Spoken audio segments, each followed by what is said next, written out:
વડતાલમાં ખેડા જિલ્લા સહકારી બેંકની 77મી વાર્ષિક સાધારણ સભા યોજાઈ। સાધારણ સભામાં સભાસદો માટે 20% ડિવિડન્ડની જાહેરાત કરવામાં આવી છે। આંતરરાષ્ટ્રીય સહકારિતા વર્ષ નિમિત્તે સહકારી મહાસંમેલન પણ મળ્યું। આ પ્રસંગે કેડીસીસી બેંકના ચેરમેન તેજસભાઈ પટેલે સહ ઉપસ્થિત મહાનુભાવો, બોર્ડ ઓફ ડિરેક્ટર્સ, ધારાસભ્યો, સભાસદોને આવકારી બેંકની પ્રગતિનો ચિતાર આપ્યો હતો।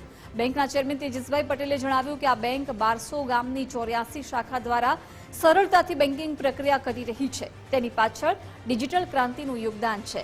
યુપીઆઈ, ડિજિટલ પેમેન્ટ વગેરે દ્વારા બેંક ગ્રાહકો અને ખાતાધારકોને સુપેરે સુચારુ વ્યવસ્થા પૂરું પાડે છે। આ સંમેલનમાં ગુજરાત સ્ટેટ કોઓપરેટિવ બેંકના ચેરમેન અજયભાઈ પટેલ, ગુજરાત વિધાનસભાના ઉપાધ્યક્ષ અને સહકારી અગ્રણી જેઠાભાઈ આહિર વગેરે ઉપસ્થિત રહ્યા। કેડીસીસી બેંકે અમૂલ ડેરીના પૂર્વ ચેરમેન રામસિંહ પરમારનું સહકારી શિરોમણી એવોર્ડથી સન્માન કર્યું। તો જિલ્લા અને રાજ્ય સહકારી સંસ્થાઓમાં નોંધપાત્ર સેવા આપનારા કેડીસીસી બેંકના પૂર્વ ચેરમેનનું પણ સહકારિતા શિરોમણી એવોર્ડથી સન્માન કરાયું હતું।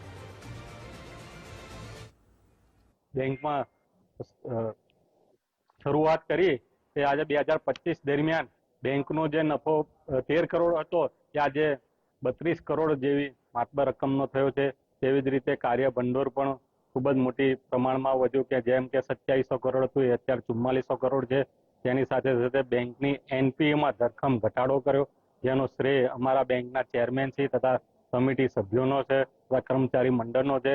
અને આજે બેંકનું ખૂબ જ સારું આગવું સ્થાન આજે ગુજરાત રાજ્યની હરોળ બેંકોમાં પહોંચ્યું છે। અને આજે બેંકની 77મી વાર્ષિક સાધારણ સભાની અંદર પ્રથમ ગુજરાતની સહકારી બેંકે 20% ડિવિડન્ડ જાહેર કર્યું। તેની સાથે સાથે સભાસદો અને ખેડૂતો અને છેવાડા માનવી સુધી બેન્કિંગ ડોર સ્ટેપ સુધી પહોંચી શકે, લોકોને બેંકની બ્રાન્ચમાં ના આવવું પડે, તે વિષયો સાથે સર્વાનુમતે પૂરેપૂરા તમામ એજન્ડા અને સહર્ષ તમામ સભાસદો ઉપસ્થિત તેમને સર્વાનુમતે મંજૂર કર્યા।